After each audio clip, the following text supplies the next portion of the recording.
WrestleTalk! WrestleTalk!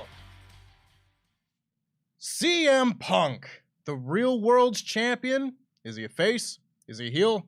Is everyone a heel but CM Punk? Who knows? We are here to discuss why CM Punk should turn heel. I'm Tempest, your host for today's AEW Collision Review here on the WrestleTalk Podcast channel, and I'm joined by the lovely and wonderful Dan Layton. This is the first podcast we've ever done today. The first podcast we've ever done. I have officially completed, well, aside from Sat, I have officially completed the WrestleTalk podcast, but Sat and I are both color commentary, so that would just be a chaos show. Could you imagine if you guys left me and Sat in charge? How would that go? I don't know. I don't know how the podcast would start. I don't know how it would stay on the rails. I think the answer is it wouldn't. I think the people want to see it. We will see. Of course, let us know what you think of Collision and what you think of CM Punk, whether he's a face, a heel, somewhere in between, what he should do by sending in your Ultra Chats. Actually, we have a name for it now. Oh, God, not another one. No Mega Chats. No Mega Chats? Yeah, because he's not on this show? On the show. Very good. Thank you. Send in your No Mega Chats to the link. I don't have to give the link. WrestleTalk.com/support. That's Send the one. In, we'll read them out over the $5 amount. Listen, I haven't done a live SmackDown podcast since like December, so I'm a little rusty. I better get back on it though, because this is the week of Tempest, and I'm going to be doing all these reviews. Yeah, you can. like it or But not. don't worry, I'm on tomorrow as well, so we've got two of these. We'll work it out. Hell We're yeah. going to be fine. So, this show started with Ricky Starks, your Owen Hart Cup winner, Ricky Starks, coming down to the ring to be interviewed by Tony Schiavone. And immediately, he's got a little bit more of that cockiness, that brashness that got him over in the first place as a heel. I mean, he was backed up with a pyro that was for the ages. It was, I think, the longest amount of pyro I may have ever seen. And it all happened at the same time. I feel like it's this bit by bit, we're seeing little tie-ins with Fight Forever. Mm-hmm. Like, things start looking like they do in Fight Forever. This felt like when you're just button mashing at the start of an entrance and there's so much pyro. Yeah. So I think this was a tie-in, and I'm fine with it. Yeah. So this was very fun, of course. A metric ton of pyro. Ian Riccaboni said it was $100,000 worth of pyro, and that might have been undershooting it by the end. Just probably don't say those things while we're in a cost of living crisis, is what I would say, Ian. Yeah, But regardless, this then led to an interview. Ricky Starks, again, wasn't all the way heel. Like, he obviously played the heel role on this show. He was on the heel side in the main event, which we'll get to. But he wasn't talking down about Jushin Thunder Liger, for example. he kind of scooted over it. He scooted over it. He kind of came across as more of a tweener than a full-on heel, but definitely someone who has gone from just kind of, I don't want to say a bland babyface, but someone who had kind of plateaued and gone back to what has definitely got him over in the first place. So he did a very good job cutting a little promo here, talking about it's not going to be about how, it's going to be about how many. When they look back on it, the fact that he held the ropes and cheated to win the Owen Hart Cup doesn't matter. It's going to be that he's the Owen Hart Cup winner. People like to call him a pillar. He doesn't want to be a pillar because how many of those people have won the Owen Hart Cup? None of them. He's going on about this. He brings out a bag with him, and everyone's like, oh, what's in the bag? And he's like, you want to know what's in the bag? Nothing. I just want to show off my Louis V after I won last week. Everybody cheers. It's a really good little moment. And sure enough, who interrupts him but the man that he pinned last week, that being CM Punk. CM Punk coming down, getting the kind of reaction we come to expect of CM Punk this go-around, this time in New Jersey. And New Jersey was on one on this. Oh, they had day. things to say. Yeah, we're gonna get to about it. them. We'll get to it as we go through this show, but man, oh man, were they on one. He comes down to the ring and he says, listen, I'm not gonna rain on your parade, Ricky. I'm not the guy who's gonna say that I've never cheated at anything, and I'm not gonna stand here in front of all of these people in New Jersey who have definitely never cheated at anything in their lives.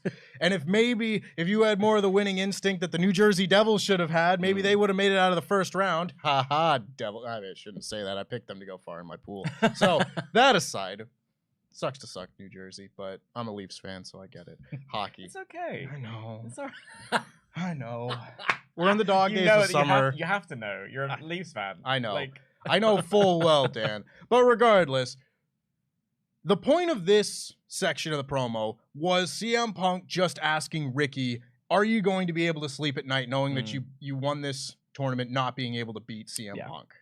And he goes to turn around and walk away. And Ricky just says, hey, bro, where you going? You know, this bag, this Louis bag, that's as empty as the bag that you've been carrying around. Everybody goes, oh, and that stops Punk, who hadn't stopped to hear what Ricky was going to say. He was going to keep going up the ramp. He stops, he turns around, comes back down. And he just gets back on the mic and says, you want a shot at what's in the bag, Ricky? What's in the bag? What's in the bag? What's in the bag?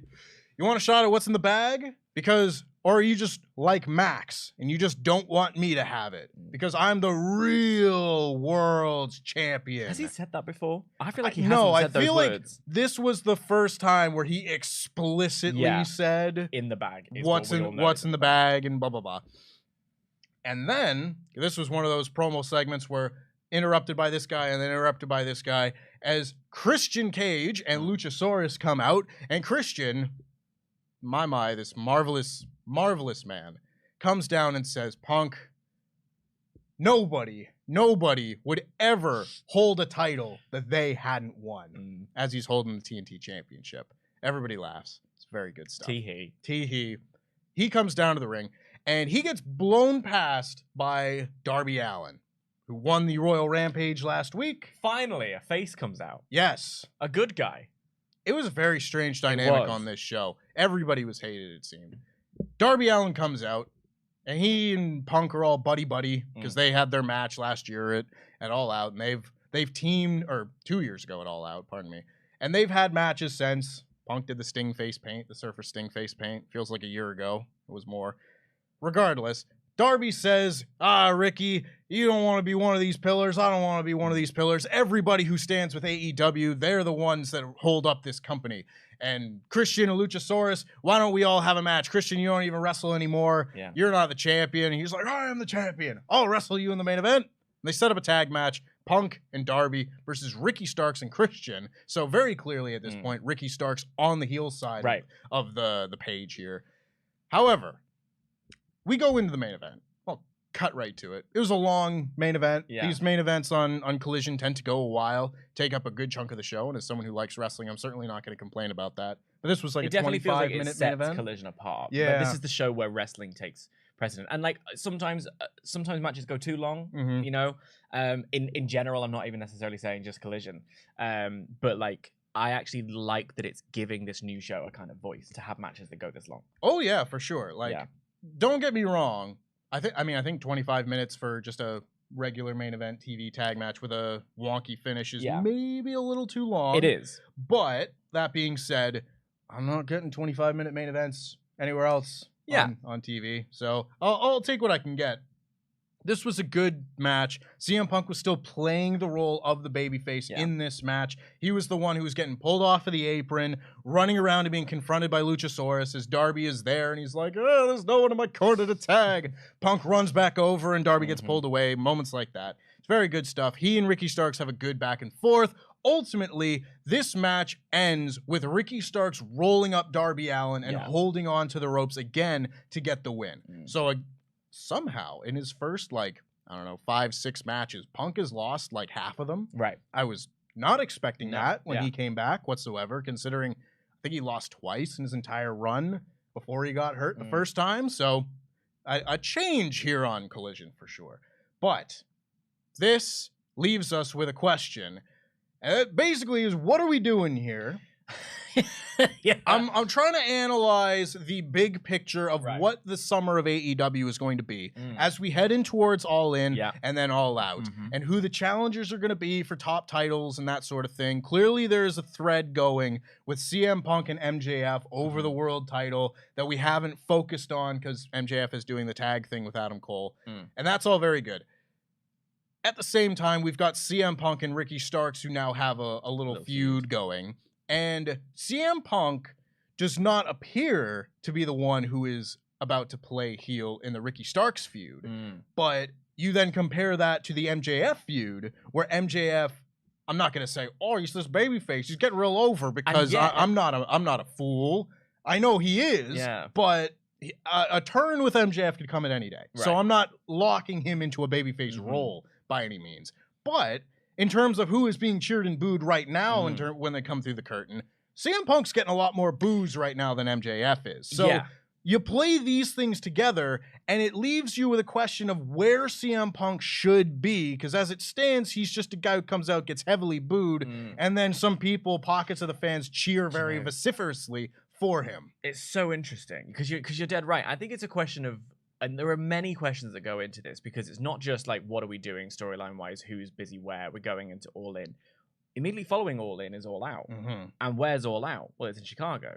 So Chicago is, to date, the only place where Punk has got a pretty overwhelmingly positive reaction. There were some boos in there. That was all part of his promo. But when you look at this show as a whole, and we always try and think, like, what's our lead story? What are we really going to talk about? What's the big talking point from this episode? And with Collision, honestly, there haven't been that many. We've had a tournament. We've had we've had two of the best tag matches I've ever seen come in the space of 7 days. Yeah. So thanks very much for that. But the big sort of question mark that has sort of been the cloud is maybe the wrong word, over the whole show has been CM Punk and CM Punk's return to AEW and what this looks like and what this means. And when I was watching this opening promo, the first thing I wrote down was, oh, this is a heel promo. Like, Ricky Starks is playing a heel from my perspective, because he's talking about his flashy clothes, and he's talking about his Prada shoes, and he's talking about his Louis Vuitton bag, and he's obfuscating and not looking at the question, not being honest and whatever. Then out comes Punk, and some of the things that Punk is saying made it feel like a double heel promo. Like, there's two heels in the ring, and the reaction he's getting is also a heel. And then Christian Cage comes down, and I'm like, okay, well, this is a triple heel promo. So it's just really interesting that then when we get to the main event, which, by the way, I'm an equal opportunity dinger. This was WWE carny nonsense. What was your main event if it wasn't this? And I don't appreciate it, because I expect more from this company. The idea that they didn't have a show, and so they had 25 minutes at the end of the show with nothing. Even if they just said, oh, this match was going to be Christian Cage versus Darby Allin. Yeah. And then Darby's like, well, why don't we make it a tag match? Like, something like that. Sure. You do better. Yeah, for those not necessarily following, it's the philosophy of you start your show in kayfabe without a main event booked. Yeah. There's no main event in place that people will have paid to see, that's advertised, etc. And then as soon as the show starts, all the people get in the ring and say, well, let's wrestle in the main event. Which is such an AEW doesn't do that. No. And I feel like, but also minor. Because then when we do get the match is really good. But what's fascinating about it is you get all of these different reactions, and I'm going to scroll right the way down to my notes for this, which is you get the competing Punk and Ricky chants. And something that Luke has always talked about is the idea that when you had Cena, it was let's go Cena sucks. Right. So Cena was getting heat, but his opponent wasn't. Whereas in this, it very much is an anti-CM Punk, pro-Ricky, which is odd, because Ricky is, to my mind, playing the heel. So then my question starts becoming, at this stage, I wonder if you just lean in and have Punk be the heel. Because having Punk versus MJF, are you in a hurry necessarily to get to that match? I think there's a lot of space to play with that. I think that the MJF and Adam Cole have kind of hit lightning in a bottle here. They've really kind of hit gold, because their dynamic is so I love it. I watch it weekly, and I'm all in. I'm, pun not intended, all in for it. And I'm starting to think it's that thing of like, this was supposed, much like Sami Zayn and the Bloodline over on the WWE side, this was supposed to be a short story, but actually, because they're working so well together, and the creative juices in my head are starting to flow and go, oh, you could go here with it, you could go here with it, you could go here with it. Maybe eke it out a bit longer. Maybe take some. Don't let it overstay its welcome, but go with it. So then I'm like, well, what would I do in that story? And my argument there is, I would have Adam Cole be the one to do the turn, solidify MJF as the babyface, and have Punk be the heel. And neither of them, I feel, necessarily need to do a giant twist in their character to become those things. MJF just stops insulting people as viciously as he is, but he could be an anti-hero. Punk just carries on doing his Punk thing, but leans into the sort of bitter old man element of it a little bit more. But then it's like, where do you do it? I think it's the long game. I think I just had an idea of when something might happen here. And this is pure speculation, of course. But in terms of giving things time to breathe and giving this MJF Adam Cole thing enough time to be as great as it can be, what if you had MJF, world champion MJF, into the fall, CM Punk enters the Eliminator Tournament, wins it at Full Gear, and they do the match at the Thanksgiving Chicago episode of Dynamite, where they did their first back and forth promo. Oh, you love a little parallel, didn't you? A little bit, yeah. Yeah, that's quite nice. You know? That's quite nice. I'm just thinking of like, in an ideal world, you'd probably want to do the Punk MJF match in either Long Island or Chicago. Well, the interesting thing about Chicago is because it was the one place where he does have that massive reaction. If you double down on MJF being the good guy and Punk being the heel in this feud, and then you do the blow-off match in Chicago, I don't think you're going to get that reaction. Because, I mean, maybe I'm wrong, but Chicago... You could do that and then do a rematch in Long Island a couple weeks later, because they seem to do those two cities fairly close to one another at the end of the year. I just think there's money in both Adam Cole and MJF and Punk, and I think that you can take time with the Punk MJF storyline. It's nice that they've mentioned it. It's nice that we've got the bag. It's nice that we've got Punk and MJF both being on the same show next week. Hopefully there'll be some form of interaction, if not like a big deal. Because by the way, I have MJF and Cole winning the titles. That's what I want more than anything. Wow. Like, sorry to FTR, but I think it would be a really interesting development in the storyline. But yeah, I don't know. It's just this. I'm sitting there and I'm watching Punk desperately try to be this like babyface man of the people kind of thing, and I'm seeing Darby Allin come out there and give this very meta line where he's like, you know, he's a ride or die, and we've got the stuff coming out recently about the books saying that they might have done all they can. They've got Omega saying he goes where the books go. There's question marks about their contracts and their extensions and the whole shebang, which like is as much, you know, show business, smoke and mirrors as anything else. It's negotiating tactic. It's, you know, is this real? Is this not real? Who really knows? But it's when it's mentioned, it's there. And you have Punk kind of a couple of weeks in a row now look a little bit thrown by the crowd reaction. There was that whole section at the beginning of the match where they've got Christian on a wrist lock.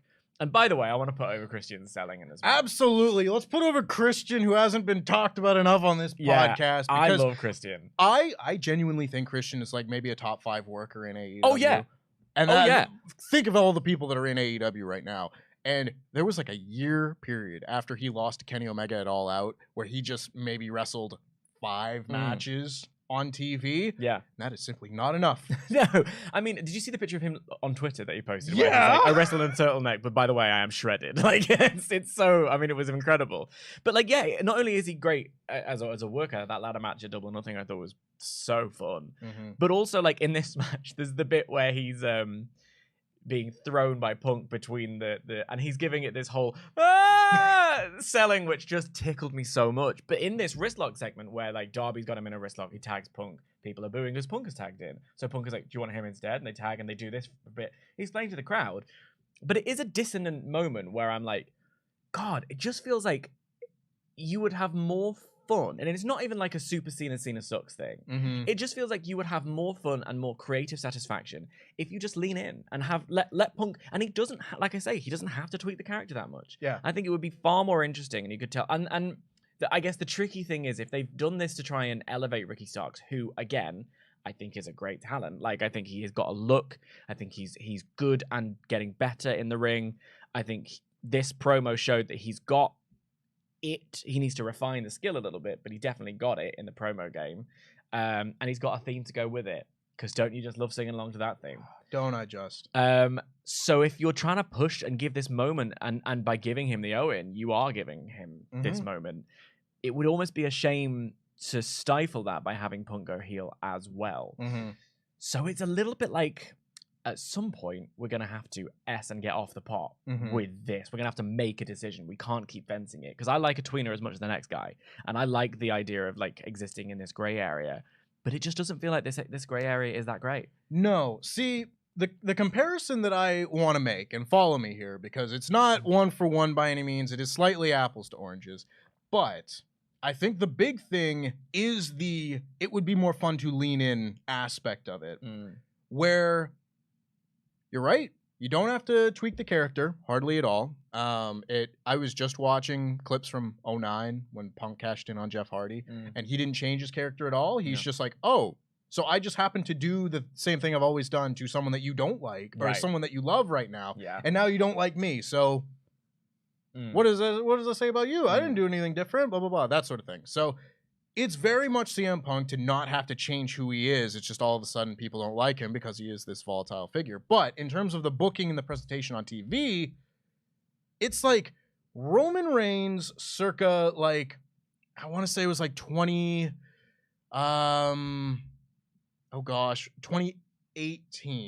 I want to say. Is Roman Reigns 2018 when he went into Money in the Bank and faced Jinder Mahal, right? And that was just a pay-per-view match waiting for Brock to come back. The problem that people had at that point, because this was like the peak of, oh, well, if he's getting booed, isn't he already a heel thing? It's not just, are people booing him, yes or no? It is then who he gets matched up with. It's the booking. It's the dynamics that will be able to be much better if, instead of having CM Punk get booed like you had Roman Reigns getting booed, instead of just having that and then the person playing opposite them is a Jinder Mahal, also a heel, or in this case, like Ricky Starks, also a heel, or insert any number of different heels that'll be on Collision in the next few months. If you actually turn them heel, instead, then the person on the opposite side of them can be cheered opposite this big heel, not really heel persona. Dead on. And I think that's why I'm so hooked on this MJF thing, because it's one of those, this then sort of becomes frustrating because on the one hand the stars are aligning for them both to have a turn. On the other hand, the stars aren't aligning because MJF's got a far more interesting story at the moment. Right. So it's this thing of like, if because the fans are cheering for MJF, because actually, I do think it would be a more narratively satisfying moment for MJF to earnestly want this friendship and to have found a kindred spirit, and then suddenly Adam Cole turns on him, and you have, of all the people, MJF be a sympathetic babyface. Because I think the sympathetic babyface, you could wait and have him be like, "This is why I don't trust people." Yeah, and I think so many of us would understand that. And I think if Adam Cole were to turn on MJF, Adam Cole would also be turning on us. Because let me tell you, my little tag team heart on Dynamite the other week, when they both have shared gear, but then when they played the theme and it's the mashup, I was so emotional. I was like, "Oh, this is wonderful." So like, the idea that Cole would betray me in a way is kind of like a beautiful thing. So I don't know. There's something, but then we love a heel who has a justification, and Punk, for all the faults of him, he thinks he's right. He thinks he's right, and it's hard to argue with him that if we aren't in that locker room, right? Maybe they are a bunch of unprofessionals. Maybe Punk is a little bit too Oscar the Grouch, right? And maybe he's exaggerating and it's a little bit much. But maybe he is a little bit like, dude, I've been in the business so long and stop treating like kids or whatever. And then he's just in that moment, he's grumpy, he's tired, he's old, he's achy. And it all comes out. And then his punishment is not just, here's a fine, have a couple of weeks off, go into therapy with the books, go into couples therapy. It's, no, we're going to like put you on ice and take your belt off you. Yeah. Work that into the storyline, and he's got a perfectly justifiable reason. And then he can do that thing of, oh, now you guys are cheering MJF, this guy who has been awful for so long. Like what? And again, it's the justification of it all. So it's just so frustrating that the stars are aligning for two separate things, right? That are far apart, because I don't want to see Punk interfere in the Cole MJF storyline, but I also don't want to see Cole interfere in the Punk and did I say that one? I meant strike that, reverse it, Willy Wonka moment. Yeah. I guess, and now I've just said that out loud, I guess what you could do is have Cole still be a good guy and they be the tag team champs while they do this. Could do. And actually that's where your turn could happen. I don't know. But who knows? Yeah, it's a really interesting thing. It could go a million different directions. This all could have been blown off by the end of the summer. We got 2 pay-per-views at the end of August. And they're so close together. Yeah. I don't know what you do with that. But that said, sorry, the final thing I've just noticed in my notes that again doubles down on this idea of keeping Ricky Stark's momentum going is that he repeated his cheating technique to win this match. And that is like, it's momentum for Ricky Stark. Yes. Don't undercut that by having this storyline thrown in the bin for 2 heels. It's a tricky one. It's a very tricky one. And let's see what you think about Collision and what you thought about CM Punk and his possible heel turn. Maybe, maybe not. Make sure, of course, that if you have any other thoughts, you send them into WrestleTalk.com/support, and we will read out all of the $5 and above no mega chats before the end of the show. Zube212 says, I honestly think AEW, I also think AEW more for letting the fans decide face or heel, especially with Punk. He's just being him, and people can decide whether or not they love him or hate him. He's just enjoying doing what he wants, and I don't think he needs to be either. I like that as a technique. Mm-hmm. It's just when you are building the if he were in multiple storylines, they need to book it that way. It's one thing to allow the character to do whatever he wants and have him be that tweener. It's another thing when you are explicitly trying to book him as a sort of good guy or as this face of this brand that you need to build like Cody. The brand. Yeah, and it's tricky. I think he needs to be in the short term so that in the long term you can do what you want. Charles Berg says, I agree. Nobody wants a charitable mensch Punk. It just seems disingenuous. We all know a caustic man-child Punk will always be more entertaining than a courageous manumitter Punk. AEW needs a cancerous mole Punk. People already want him removed anyways. Jam that jam. Charles. Put your thesaurus down. Scott Carpenter says, was at the show, was my first show ever. It was a shame it had to be in the dirty, disgusting, vile swamps of New Jersey, but crowd was electric and Punk reaction was split until the match started. Then it was 100% on Punk's side. First show and first Ultra Chat. Well, thank you very much, Scott. I hope you enjoyed yourself, despite being I love this heel promo Scott's cut on the state of New Jersey. That's quite spectacular. We'll get into the rest of your no mega chats at the end of the show. Make sure you send those in $5 US and above to WrestleTalk.com/support. Because it was an interesting show, so I hope you got. Please let us know what you think. Yes, please do. So we'll get into the rest of the show here. We had our opening match, that being Action Andretti and Darius Martin versus Jay White and Juice Robinson. Yeah. My first note about this, and if you've been following me on Twitter, you may have noticed I'm possibly coming around on the subject. I'm willing to give these little bang bang booty boys a chance. I had to watch this match on mute because the ass boys were just screeching at ringside. It was like really Molina in 06. And you were watching it with headphones. I was watching it just on telly, and I was still a little bit bothered. I can't imagine what that's like with you. That said, they didn't get involved. They didn't get involved. Could have been worse. Which I appreciated. However, shut the F up, Guns. I'm trying here. I'm trying to like you. I'm trying. You got a cool entrance. It's such an interesting pairing. Because it was a thing that they paired them up, and then they haven't done anything with it because they had the FTR Bullet Club Gold feud, and now they're back together. That it's a little bit like, oh, okay, the momentum hasn't sort of got in there yet.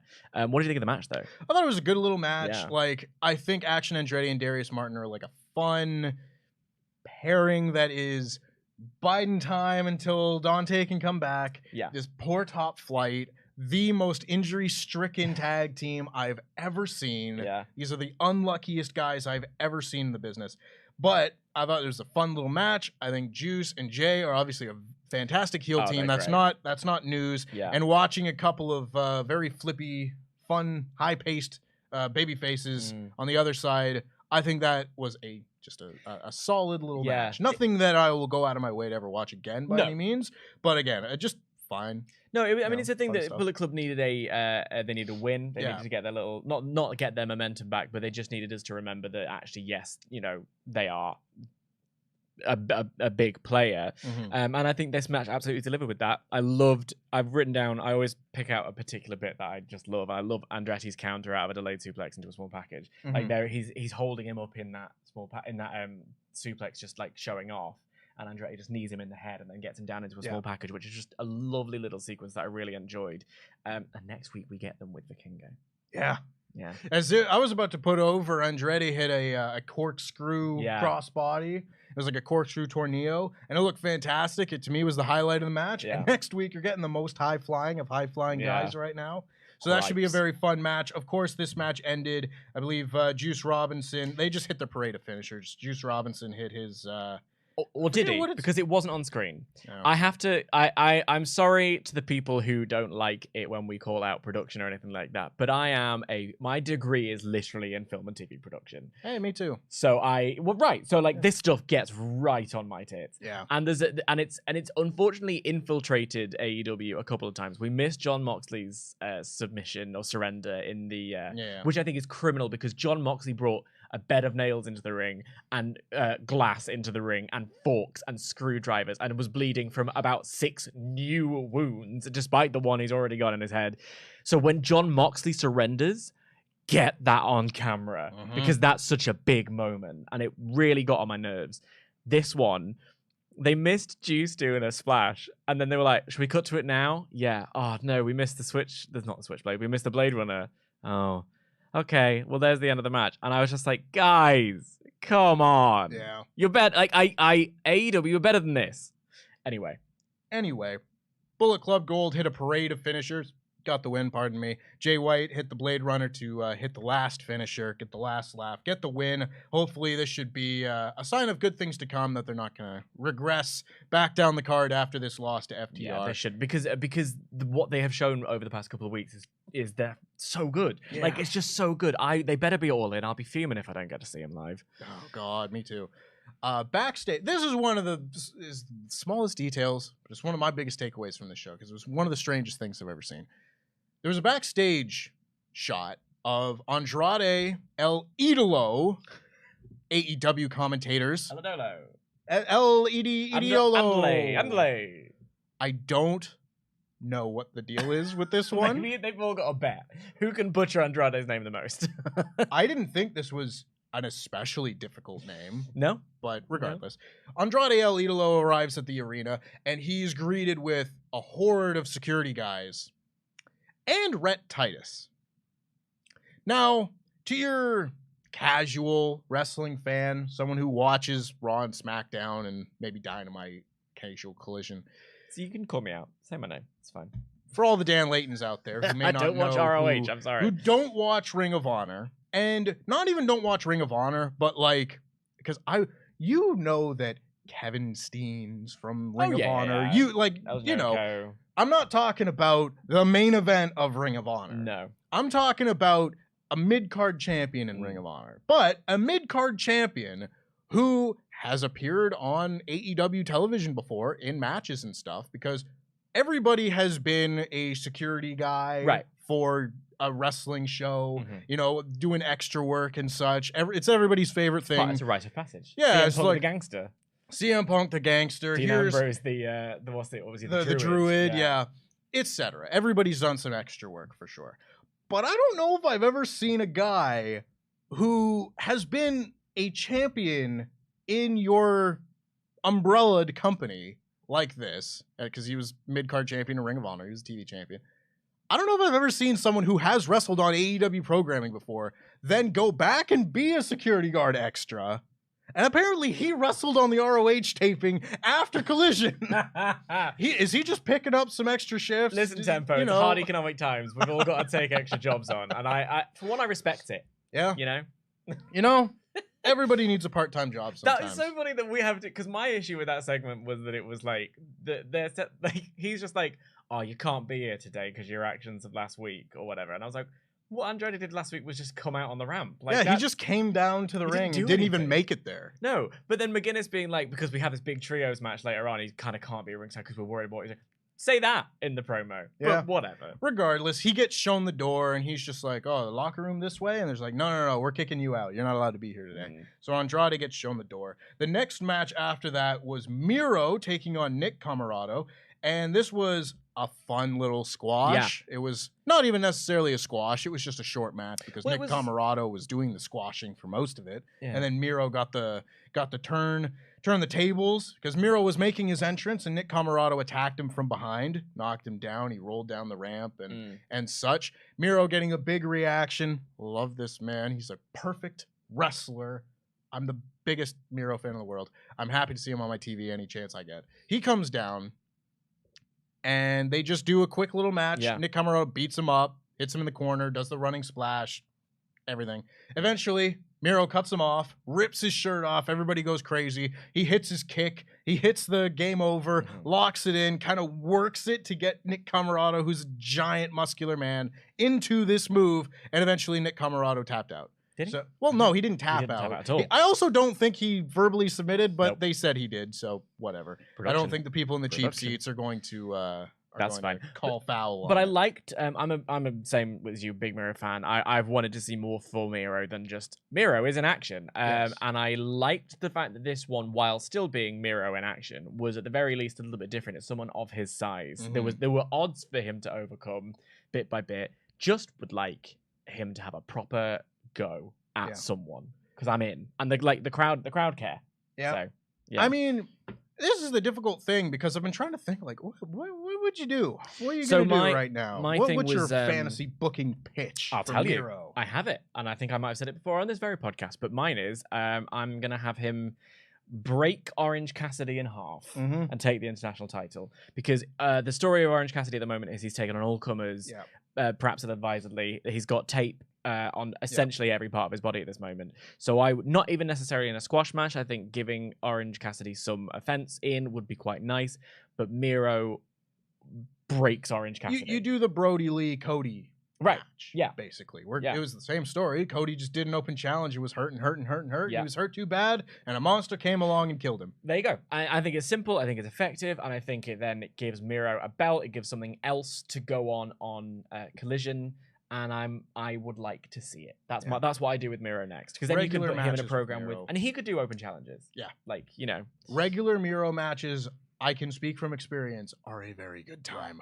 I want to see more of this guy. I know a lot of people win. I think it was just like a lot of people saying that Miro should beat Orange Cassidy like immediately upon his return, and everyone's like, no, you can't reward this guy who's been sitting out by having him beat this guy who's had the best match on every show for 9 months or whatever. But if you have Miro back for a few months before you do it, I think it's a little bit more tolerable for those crowd. All in, show it to me in person. Ooh, just please show it to me in person. I'm gonna be there. So am I. We're all gonna be. We're gonna be there. Party time. Party. Next up, we had the AEW Trios Championship as the House of Black took on the Acclaimed. Now, first big takeaway from this was Buddy Matthews was not having it on this night. And you know what? I don't blame him. I don't blame him either. He's had a rough weekend. Yeah. Because some people take a joke too far. Okay, yes, but also... What? Come on now. What? Dom's getting a little close. It's not real. I don't know. It's not real. Listen. It's not real. Listen. Triple H and Stephanie was a work.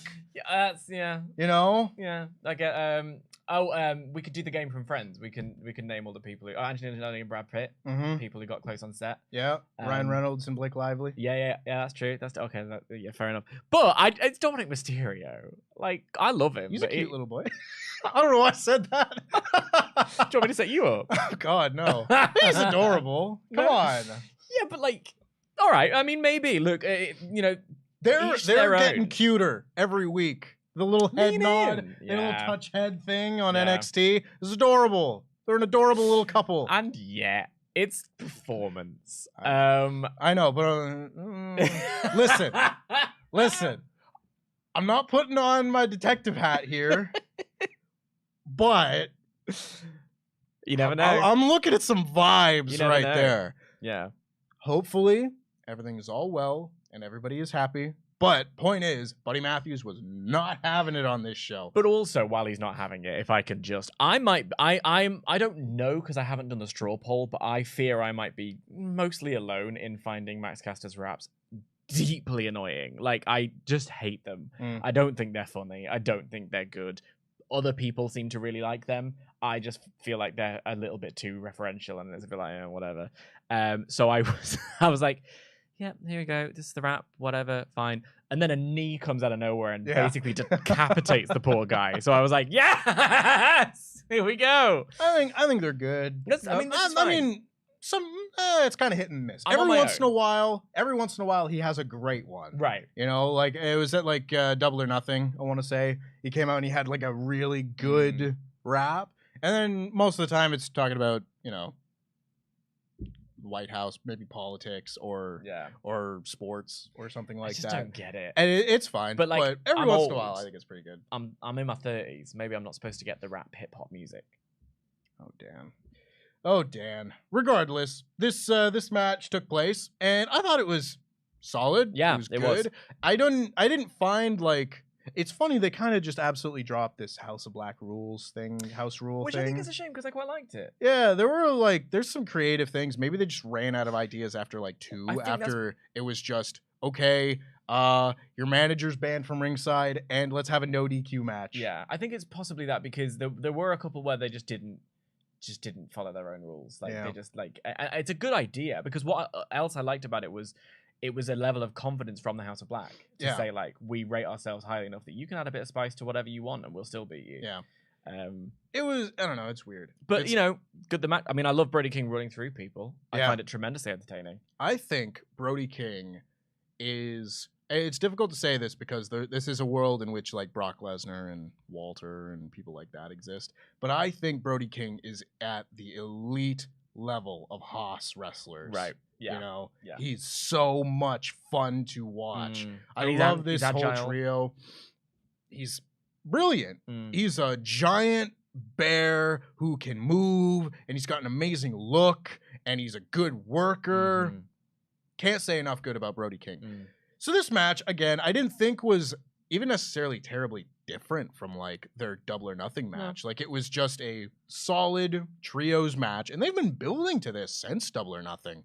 Like this has been the Acclaimed and Daddy Ass's goal since then, and they had a decent match, and Billy Gunn got kicked in the face, and he got pinned, and then they whispered something to him, and he took off his boots, and his boots said Gun Club, which means he hasn't gotten new boots in the last year and a half. And I went back and checked, because, so, we'll finish this bit, and then I'll talk about why. He takes off his boots, heavily implying that Daddy Ass Billy Gunn is retiring after like 33 years or something, 34 years in the business. And he goes up the ramp as the Acclaimed are like, what? No. And everybody's going, no.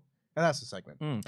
Okay, on the boots, I went back and looked. He was wearing them last week. I wondered because I had read about this angle before watching the episode. Right. So I was like interested in how it was all playing out and trying to see whether or not it was legit, whether or not it was a work, whatever. So I was trying to put on my Professor Layton detective glasses and like figure out which of the bits and bobs there were. Gun Club boots, I was like, maybe it's a little nod to his kids in his final match ever. So I went back and watched Last Rampage. He was wearing them as well. So it literally is, he just doesn't change his like, boots. Hey, they're fine, You're Billy Gunn. You can get another pair of boots. Come on. Probably could. But then also, Nigel McGuinness at the beginning of the match was talking about how Billy Gunn is holding the Acclaimed back, and how actually he's like a lead weight around their necks and stuff like that. And I was like, that's interesting to hear at the start of this match, because that leads me to think that maybe this is all part of an angle. And then I thought,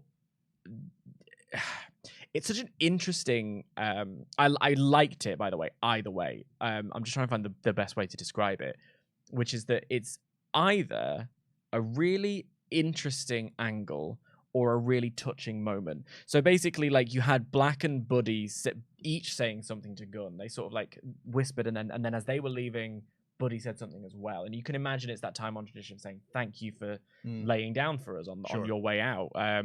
You could, Gun Club on the boots was maybe a thing. The way he was getting emotional as the crowd saw what was happening, they were all chanting, you still got it. Like, he looked legitimately emotional.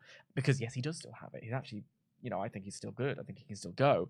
This is a guy who, you don't think? Define go. I think in a trios match, yeah, he's inoffensive. And I think he's got stuff to sell. I think he's got, as in he I don't think he is a lead weight. I think he can add to the moment. I think he's a good presence as a legend who can still contribute in this scenario. I mean, if Sting can do it, I think Darby Allin. I think Sting is much better than Billy Gunn. You think? At the moment? I think so. Fair enough. And that might just be doing less for more. Maybe. But effective in that way. Maybe so. Either way, I thought the way Anthony Bowens was selling it as well, because there was a lot of shots of Anthony Bowens that were quite emotional. If it's a real retirement, then it was a really touching segment for someone on their way out. If it's a story, it was an effective beat in that story. So I was like, interesting. Yeah. it's going to be very interesting to see where this goes, because I don't necessarily know where the House of Black is going to go next in the sense this that... felt finished. Yes, this felt finished. Obviously, they have the Andrade El Idolo thing. They're doing a ladder match next week with Andrade and Buddy Matthews over Andrade's match. Next week is going to be so good! That should be phenomenal. Between that and the tag match, it should be a great show. I wish I was reviewing that one as well. But it will kind of depend on, like, is Roosh going to re-sign? Because Andrade currently doesn't have any partners to challenge for the trios title, so you'd have to involve them in some way. But Lord knows, an LFI versus House of Black match would just go incredibly hard, and I would very much like to see it. So who knows? But this, for the moment, House of Black and the Acclaimed appears to be finito. Yeah. So we move on. Our final match that we have to discuss here was the women's match of the show, which, according to Twitter, was Taya Valkyrie versus Skye Blue's ass. And can Twitter just, like, not? It's not even them. It's other. So when I do my research for the show, I like to watch the show, make my notes, and then go and read other people's reviews just to get the kind of... And there are some people who are, in their literal written reviews, just, like, objectifying. Yeah, look, she's got an ass, and it's quite a nice one, but can you just leave her to it? She's a professional doing her job. You don't talk about everyone else's bodies. Ricky Stark's got a well fit. Like, he's trim as fuck. Sorry. I'm getting thirsty and swearing. Talk about that. Like, but also that in and of itself. So you accidentally pressed on a thing I have here, which is I'm not alone in talking about the weaknesses of women's presentation in AEW. And I don't necessarily mean the weakness in the story, although that is present as well. I just mean we had this one match, and we had a quick recap of Willow and Athena earlier on, which, like, I haven't seen that match yet, but I'm looking forward to watching it. But basically, that was a pat on our back for putting, you know, these two women in the main event of an ROH show. And it's like, you don't get to pat yourself on the back if you're not also... The point of pushing for equality, the point of feminism, the point of trying to elevate women alongside men is that it becomes unremarkable. Right. Like, I think I saw a stat that said, like, oh, there hasn't been a women's main event in WWE for ages. But it doesn't matter anymore because we've had loads of them on pay-per-views, I mean. Like, because we have arrived at the point where, and I, you know, not to claim that WWE's booking of its women division has been any better, right? But we had Bianca and Sasha in the main event of WrestleMania. And that, for me, was unremarkable. It just was. Yes. Right? So it's like, the point of... It was earned. It wasn't a publicity thing. Nope. It was just, that's the biggest match. That's going to be the main event. And that's the thing. I think you could if the build had been better, you could have made a better argument for Rhea and Charlotte being the main event of this WrestleMania. Precisely. It's not about trying to shoehorn anybody in. It's just trying to make it unremarkable. That's the goal here. And in this company, in this division, they just don't get the same spotlight. I was genuinely concerned for a second that the main women's involvement in this show was going to be the Willow and Athena package. I was like, uh-oh. But so I was pleased that we got this match, and then to give them credit, I was pleased that we have a development that is not related to the women's title or the TBS title. It appears to just be Taya Valkyrie calling out Britt Baker and saying, we're both good wrestlers, let's have a go. Yes. The sliding German that Taya did was really great. The stomp is, I can't remember if it's got a name, but the stomp is brutal and I love it. I think it was a shame that Skye Blue seemed to be on a bit of an upward trajectory and her work is getting better and she's kind of stomped out here a little bit, whatever. But I think speaking to the point of the sort of confusion in the division is that literally like last week, Taya Valkyrie was a babyface calling out Toni Storm and now she's a heel and it's like you're filling in the character. You're being what you need to be because we've got a little gap in the roster and we need you to do it. And it's like, you have the talent on your roster, use it. And I think that's just my little bugbear about it. And so it's not helped by fans focusing purely on Skye Blue's physical assets. No. As impressive as they are, and yes, I looked as well, okay? It's just we don't need to talk about it all the time. Yeah. So I thought this was a solid little match. I do like very much that Skye Blue is... She has come up on the roster totem pole to a point where now I see a match graphic like this pop up and I'm like, fun. It's not a foregone conclusion that she's going to lose. Yeah. At any point now, I'm like, well, she won those matches and she's doing well for herself lately. She's not just like the signed enhancement talent that you know is going to be a big star later, but is taking their losses now type person. Now there's actually a chance that at any given time they could actually have a big win. I like that a lot. And obviously this wasn't the night for Skye Blue, but I don't think we'll be waiting that long because she is getting better. I think she's got incredible star quality, but maybe not right now. We'll see. Yeah. Like you said, Taya Valkyrie called out Britt Baker after the match. They're going to wrestle next week. It'll probably be quite good. And I have realized that I skipped a segment. So very quickly, FTR came out for a promo earlier in the show. And FTR came out for a promo. And this was an interesting promo. It was. Because this, to me, was really where I thought New Jersey was just on one. They were. We didn't mention in the main event, but at some point, Section 105, I believe, just started chanting for themselves, and the rest of the building was chanting for them to shut the F up. Don't do that. If you go to a show, don't do it. Listen. I will argue with people about the chants regarding the wrestling, whether you want to chant, we want tables, do the what chant, whatever. If you want to interact with the show in a way that suits you, you paid your money, and I may not agree with it, but that is your right. Yeah. If you go there and chant the name of your section, actually eat a dick. Yeah, do one. Just do one. It's the same as the beach ball. Yeah, it's just like it's I think the crucial word there is engaging with the show. Yeah, because like if you're chanting, there are chants I hate that are positive, like this is awesome. I feel like is overused. I feel like you deserve it is overused. But at the very least, you are engaging with the show. And the We Want Tables thing was hilarious. That in Blood and Guts, people are falling on like tacks and glass, and people are like, we want tables, and it's like, okay, but like also I get it because I want tables too. Sure. Engaging with the show is what we want. But this promo segment was where the crowd was really just going off because they were booing like everything. They kept mentioning Hartford, Connecticut, because that's where the tag title match is going to take place. And every mention of Hartford got booed. So I don't know if New Jersey Devils fans are still holding a grudge over the Whalers or something like that. I don't know what the deal with Hartford was, but they didn't like Hartford. And they were talking about MJF and Adam Cole. And Cash gets on the mic first, and he says the best thing that the devil ever did was convince you that he didn't exist. Adam Cole, don't trust MJF. You should know that. He's going to turn, blah, blah, blah. We know it from personal experience in the Pinnacle that MJF is not to be trusted, etc., which apparently is real-life heat. Really? Yeah, apparently the Pinnacle was not well-liked in the inner group and stuff. Like, apparently there's heat over it, because, like, MJF would want to more or less be the one talking. I can't imagine why. But like, actually, there were people who were just like, why isn't Tully Blanchard talking for us? He's our manager. And MJF was like, no, me. And there was heat. But regardless. Scandal, conglomerate, drama.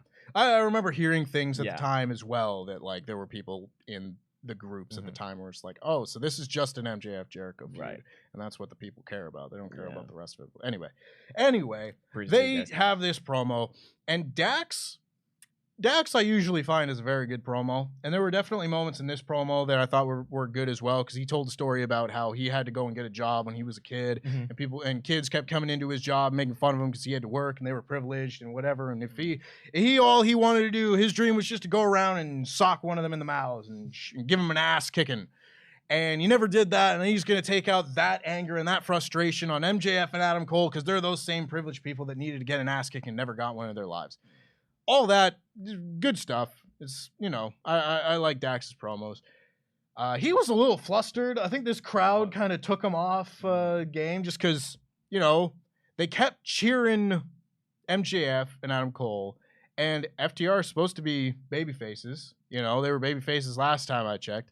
But they're getting cheered, and they're cutting a very angry promo on MJF and Adam Cole, and everybody's chanting for the double clothesline, and Dax is like, I like the double clothesline, and then would try and get back to his promo, but was kind of seeming to lose the momentum a little bit of what he was trying to say with the passion that he had. So maybe not the best outing for an FTR promo, but I liked their video package beforehand where they were like, this is the best tag team in the world. Look at our tag team champions. They're amazing. Look at all these teams they've beaten. I think that was great. I think them putting over the fact that they take tag team wrestling seriously, and you've got Adam Cole and MJF who have treated this whole thing as a joke. Yeah. I think that is a very good thing here. But there was just a step off having to do with the crowd in this promo segment in particular.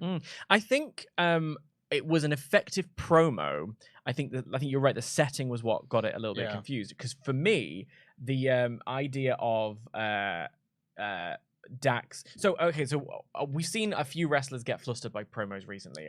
Over on the WWE side, I talked about Finn Balor getting thrown by Seth's song. Ooh. Which is irritating when you're in the ring, but it you need to be able to respond to that. And I kind of gave him a little bit of a hard time for it. Here, I think Dax tried to respond, and I appreciate that he tried to respond, but then bring it back to the promo. I think the real skill is using that in the promo, right?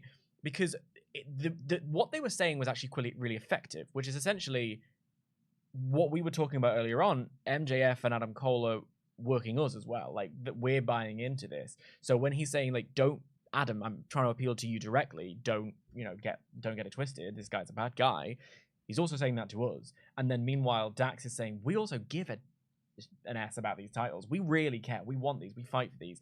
And you guys just sort of riding this wave of luck in a way. And that's true as well, because they absolutely are. They are, and they got this tag title shot by beating a bunch of makeshift teams. Yeah. So if this promo took place backstage, I'm always a fan of some backstage promos. I'm always a fan of that sit-down Rock Austin kind of interview. I love those. Maybe if that took place there, this would have been a little bit more focused.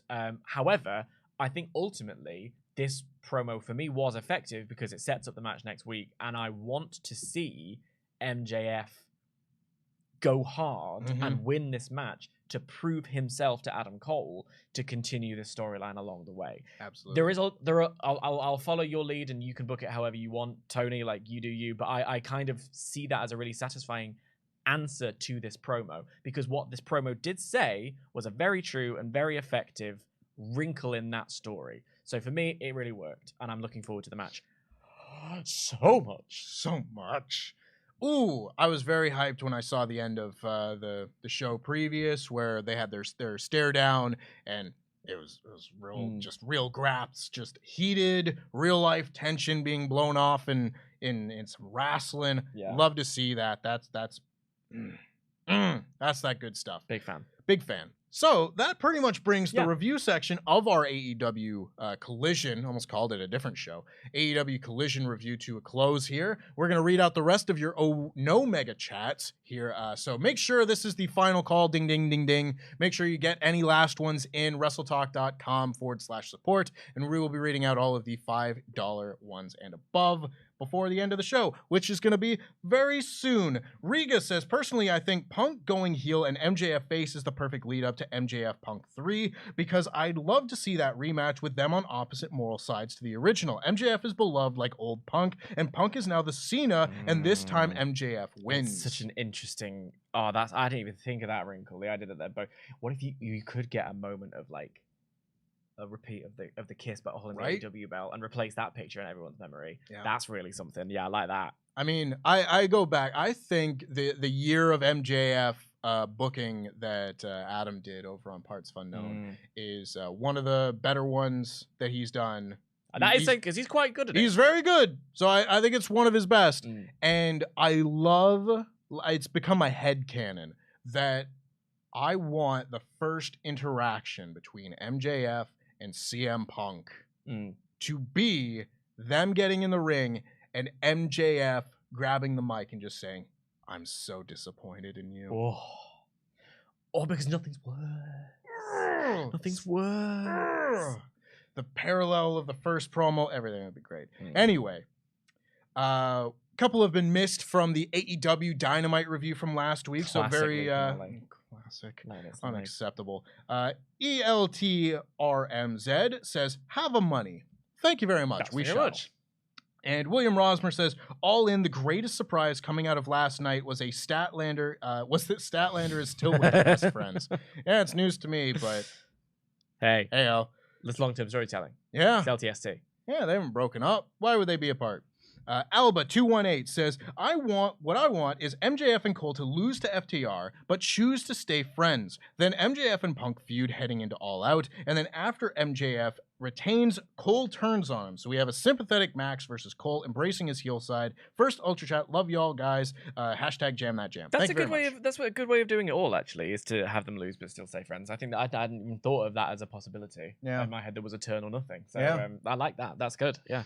Yeah. Anything that you can do with these sort of things to just stretch it's getting the most out? because you don't want things to overstay their welcome, but also you don't want to throw money away, and this is money, right? Like all I've seen over the last 2-3 weeks has just been don't have one of these guys turn on each other. I want to see these guys in segments forever. They're amazing, so if they drag this out a little bit longer just to keep it good, they look like they're having fun, don't they? It's that thing of, oh my god, I mean, MJF is probably my favorite wrestler. I was thinking about in the this entire today. country at the moment. I love him. I love his work. I love what he does holistically all over. My favorite thing I've seen MJF do in a really long time was quote tweet someone's fan art and just write "love this." I saw that and I was like, oh my, you don't MJF didn't do this and when you said it earlier on that he's just. This is why I don't trust people. That breaks my little heart. Yeah. Because that's so effective. I love him and I love this storyline and I would like it to carry on. Yeah. 100%. He's also one of he's so smart. He's one of the smartest workers the entire business he's so right smart, now. And he thinks about everything. Yeah. It's so sometimes in other companies they aren't allowed to use it in that full way. We see the Zack Ryder treatment, right? He is so smart about using smart wrestling fans. He's smart about appealing to casual fans, appealing to local fans, using social media in a way. He's so clever. He does it so well. Even just the most baseline, just working in the ring, where he gets the biggest pops of the show by doing a tope. Yeah. A double clothesline. We didn't get a chance to talk about this. A Tope Suicida since 2016 has been every cue for a commercial break in every television show ever. And he got a holy shit chance. Sorry to do another swear, Jenna. But he did. It was so good. But the other thing that makes him so good is that when he's playing full heel, as much as I love him, as much as I rate him, I still want to boo him. That, for me, is the more effective part of anything. Because it's even the smart people want to boo him. Yeah, he's brilliant. Yeah. Absolutely brilliant. Riga's back saying, fantasy booking, Cole and MJF win the tag titles, but lose them in a 3-way with FTR and Bullet Club Gold. Bullet Club Gold wins, stealing it from FTR. Cole and Max can fall out, and FTR can chase the titles, getting revenge going through Gun Club, and ultimately beat Bullet Club Gold. Nice way to... I mean, I'm not going to complain about more. No. I've enjoyed them. If you have a big... if you have, a big main event planned... I think you could do Cole and MJF win the tag titles, drop them at All In, and have Will Ospreay versus Kenny 3 or something be the main event. So you can get away with not having the World Championship on the line and have that be your nice little 3-4 week run as tag team champions, Adam Cole and MJF. That's very smart because not forgetting All Out. Yeah. You could have a world title match there instead. Exactly. That's very smart. William Rosmer says, with Taya specifically calling Skye a homegrown talent dismissively, what are the odds of her joining the Outcasts? I don't need to see it. I don't really need to see it. I think they're fine as a 3. Yeah, I also don't need to see all of the women's stories just kind of conglomerated into one Outcast. Because I know I went on my little diatribe earlier on, but they have, like I said, they've got the depth. I think that's why they did it with. I haven't seen the match yet, but by all accounts, Willow Athena was so good. Yeah. So it's every time even Willow and Ruby was put on in a really difficult spot last week because they had to follow the Iron Man essentially match, the hour-long 2 out 3 falls match. But the work they did was fine. I think a lot of people really liked it, but it was in a difficult spot on the card. So anything to give more time and space to the women rather than lumping them all into one. Yeah. Charles Berg has been a member for 26 months in a row. Saying, I am a walking thesaurus, Dan. Scott Carpenter. Good for it. Scott Carpenter is back saying Philadelphia over all the swamps in New Jersey, but as well the arena was packed, even non-hard cam side. So I guess it's just a Canada issue, Tempest. I mean, that sort of town hall they performed in Regina was quite something versus this. I'm not gonna say it's gonna be a giant building when you're going to Regina, Saskatchewan. People in the comments called me out because I said it was a reasonable size, like small town or whatever, and they were like, "There's loads of people who live here." They were like 256,000, and I was like, "Babe, I'm from London. There's 7 million was here." Yeah, like Manchester, Birmingham, millions of people. I was shocked when I heard that they were gonna go to like Saskatchewan for a TV. But I like it because it's bringing it to a new frontier. Bret Hart won the title for the first time in Saskatchewan. You know, God, they love that. Like they love Bret Hart. Any way they can shoehorn Bret Hart into the show. Yeah, 100%. Big fans. Juan Perez has been a member for 22 months in a row, saying LIW for life. Yeah. Hell yeah.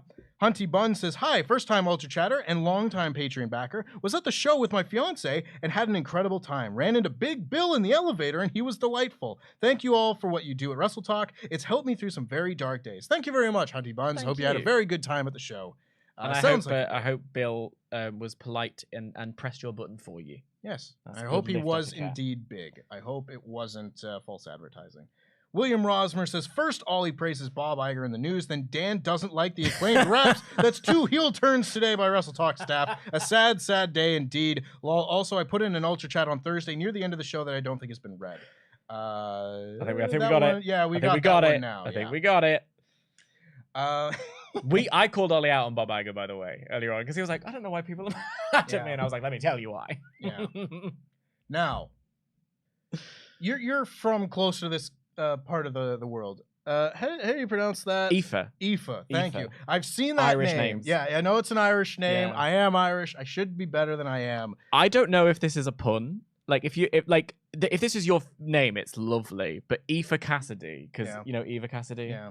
Aoife Cassidy is a great name. But yeah, Aoife. Irish names are brilliant, and because one of my closest friends is Irish. I'm actually quite good at these. Yeah. So we could play a game later on. Wait until I show you how to spell. So there's Kiva. There's I have an ex. Siobhan. Yeah, Siobhan. I have an ex named Kaylee, and it's spelled with a D. With D's and H's. Yeah. They're great. Love them all. Yeah. Anyway, Eva Cassidy says, to be fair, Hartford deserves to be booed. It sucks. I say this as someone going to see the Hartford show and is also in Hartford right now. Well, you know better than we do. There is something about this is I don't think that this is what was happening here, but there is something about people when they announce a match is going to take place and it's going to happen next week, and they're kind of like, oh man. Like, well, yeah. I understand people being like, but I want to see that match. I paid for this show now. Yeah, give it to me. But it was specifically like, yeah, and Hartford, boom. It's like being in Manchester and hyping Liverpool. Like, we don't want to be there for it. Sure, I just never knew anybody felt so strongly about Hartford, Connecticut. Well, even the people from Hartford apparently feel strongly. Clearly. And the last one, I believe, NS Ogre's been a member for 23 months in a row, saying, I think MJF will somewhere down the line say that the tag thing was just so he didn't have to defend the world title. Honestly, you could use that. I think it may have started that way, but I don't know where they're gonna take this this here segment, this promo, this whole feud. I don't know what they're gonna do with it. I'm gonna quickly check what the final tally is on our poll. What did you think of this show? Oh, so smooth. I wish you guys could see everything.